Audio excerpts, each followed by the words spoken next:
আসসালামু আলাইকুম, welcome to my channel. গত ভিডিওতে আমি দেখিয়েছিলাম পুঁইশাকের ফুল কিভাবে ভাজি করতে হয়। আজকে আমি দেখাবো পুঁইশাকের ফুল ও বেগুন দিয়ে তরকারি রান্না। তো চলুন দেখে নিন। রান্নার জন্য আমি এখানে 500 গ্রাম পুঁইশাকের ফুল কেটে নিয়েছি। ফুলগুলা 1.5 ইঞ্চি পরিমাণ বড় করে কাটতে হবে। পুঁইশাকের ফুল কিভাবে পরিষ্কার করতে হয় তা আমার আগের ভিডিওতে দেওয়া আছে, প্রয়োজন হলে আই বাটন থেকে দেখে নিতে পারেন। সাথে 3টি বেগুন ফালি করে কেটে নিয়েছি। মশলার জন্য একটি পেঁয়াজ কুচি করে কেটে নিয়েছি।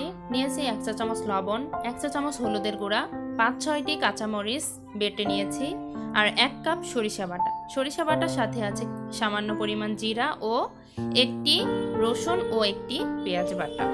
500 গ্রাম পুঁইশাকের ফুল রান্নার জন্য কড়াইতে 500 গ্রাম পানি দিয়ে ভালো করে ফুটিয়ে নিতে হবে। ফুটানো পানির মধ্যে সমস্ত মশলা দিয়ে দিতে হবে। হালকা নেড়ে চেড়ে পানি যখন এভাবে টকবক করে ফুটতে শুরু করবে তখন এর মধ্যে দিয়ে দিতে হবে বেগুন নেড়ে চেড়ে 3-4 মিনিট জাল করার পর এর মধ্যে পুঁইশাকের ফুল দিয়ে দিতে হবে।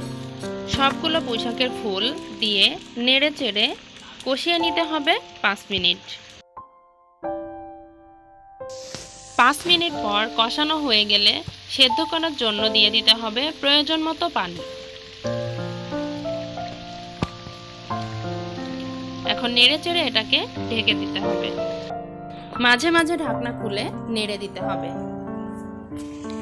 এভাবে রান্না করতে হবে প্রায় 20 মিনিট। 20 মিনিট পর ঝোল কিছুটা কমে আসলে তরকারিটা নামিয়ে নিতে হবে তেলে দেওয়ার জন্য। তেলে দেওয়ার জন্য আমি এখানে নিয়েছি একটি পেঁয়াজ কুচি ও একটি রসুন কুচি। কড়াইতে পরিমাণ মতো তেল দিয়ে নিচ্ছি। পেঁয়াজ ও রসুন কুচি দিয়ে দিতে হবে। এগুলো নেড়ে চেড়ে হালকা বাদামি রং আসলে তখন নামিয়ে রাখা তরকারিটা দিয়ে দিতে হবে। এটাকে আরও 5 মিনিট রান্না করতে হবে। রান্না করার পর যখন এরকম ঝোল একেবারে শুকিয়ে আসবে, অর্থাৎ একটা থকথকে ভাব হবে, তখন এটাকে নামিয়ে নিয়ে পরিবেশন করতে হবে।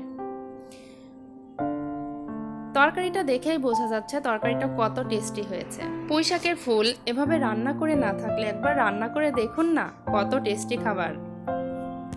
ভিডিওটি ভালো লাগলে অবশ্যই একটি লাইক দিবেন। আপনাদের মূল্যবান মতামত কমেন্ট বক্সে জানাতে ভুলবেন না। নতুন নতুন রান্নার ভিডিও পেতে চ্যানেলটি সাবস্ক্রাইব করে পাশে থাকা বেল আইকনে ক্লিক করে রাখবেন। ধন্যবাদ। ভালো থাকবেন সবাই। আসসালামু আলাইকুম।